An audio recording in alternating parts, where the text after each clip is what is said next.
Hello, everybody. It's Brandon Shern just checking in. I wanted to submit this video really quickly because uh, for me, this is real. This is the epitome of uncomfortable action. And so I just wanted to take some time and I jotted some things down in response to, uh, the guidance for this video.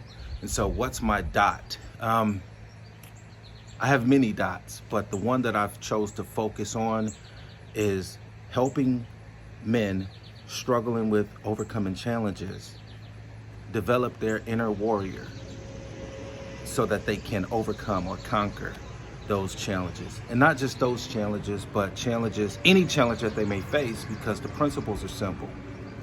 Um, and so, how much revenue have I done to date? None. I started the process. I have a lot of the format up on mastermind.com, but I have yet to pull the trigger, overcoming for me that what do I have to give? There are many other people out there doing what I'm doing kind of mindset. So for me, this is the uncomfortable action. I'm setting myself up to really finish this course and get it launched on mastermind.com. So that leads into the third question of, no, I haven't served any clients so far, not in this realm. But in a different way, I have helped many people. So by training, by profession, I'm a therapist, licensed in my state. And I've noticed over the course of time, and even and since I've started really crafting this message, I noticed that there was a similarity of some of the issues that people were coming to me with, specifically the men, and even some kids and some older adults and women as well, because I work with all age groups and, both all genders, all sexual orientations, everything. I work with everybody. So, but there was a trend that I was noticing, and specifically, I noticed it a lot more in men. And so let me back up and give my story. So I have a number of years of some decades, really, of just going up, trying things, being told no, being put on the back burner. And so I had to overcome a lot of challenges, even very early in my life. Just certain things in life situations that happened. Sorry, I got a little gnat flying around me, but at that point, there was no one to help me. There were voices, but those voices weren't helpful. And they actually, I believe, kind of set me back in my process and in the growth process. And so there was a point in time, one particular story that I'll touch on was, I'm really passionate about law enforcement, and for an extended period of time I was actually trying to get in law enforcement. I was living in a different city. I could say the city because I don't stay there anymore. I was living in Wichita, Kansas, and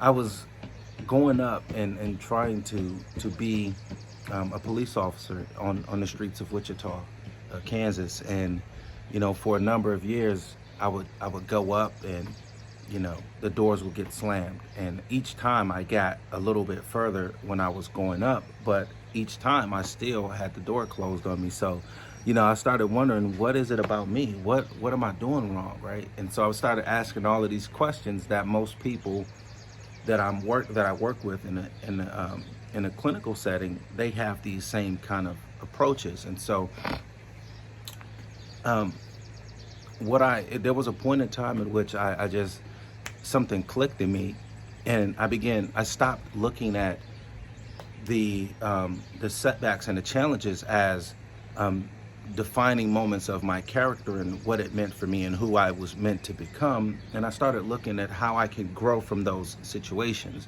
How can I grow? How can I take that pain and use it to change me internally, so that I no longer avoid challenges, but I embrace challenges. I look for challenges because now I don't see them as detrimental to my success. I see them as vital to my success. I don't see them as blocks. I see them as growth opportunities. And that was, for me, that was a mindset shift.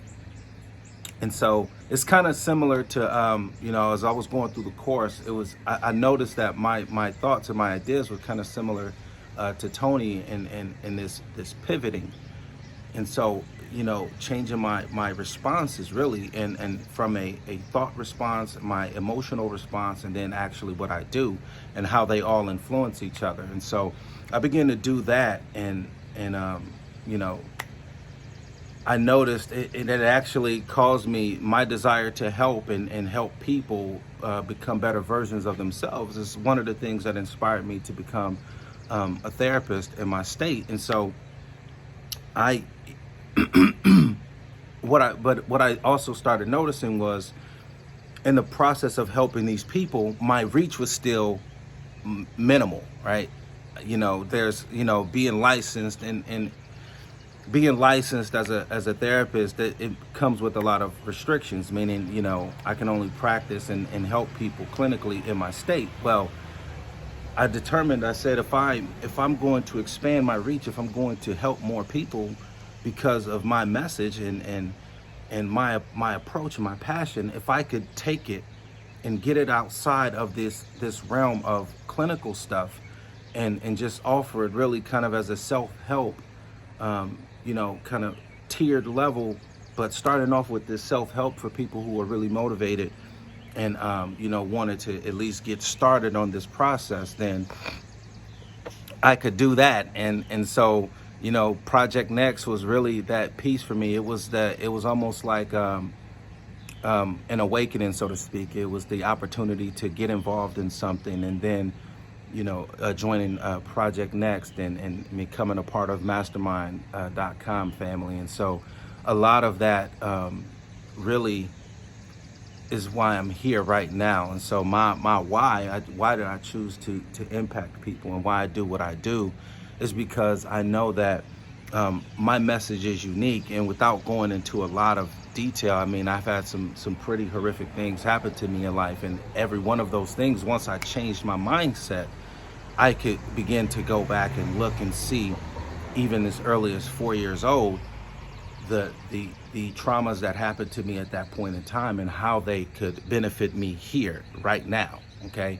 And so just taking everything that happened to me in life and integrating it and using it to be the better version of myself. And so I show up better for my wife, I show up better for my kids, I show up better for the people that I serve. Even now that I work with clinically, I'm able to do that. And if I could take what I'm doing now and expand it and spread it out to the masses, and get beyond the confines and restrictions of being licensed as a therapist, then I want to do that. And so I'm just thankful to you, Dean, to you, Tony, for actually offering this opportunity for me to be involved and share my message and expand my reach to a wider platform. So I've set a deadline for, actually, I know the summit is the summit is in August, right? Right now it's July 15th, and so I'm actually giving myself 1 week before the actual final session of the weekly meetings to actually have my stuff up and running on Mastermind.com. So I'm setting it out there. Hope to see you all soon. I can't wait to see you all at the summit. I will be there. I've cleared my schedule for all 3 days so I can just be present and soak up stuff. So I'm excited about this. I'm excited about this opportunity. And again, I thank you, and I'll catch you all later.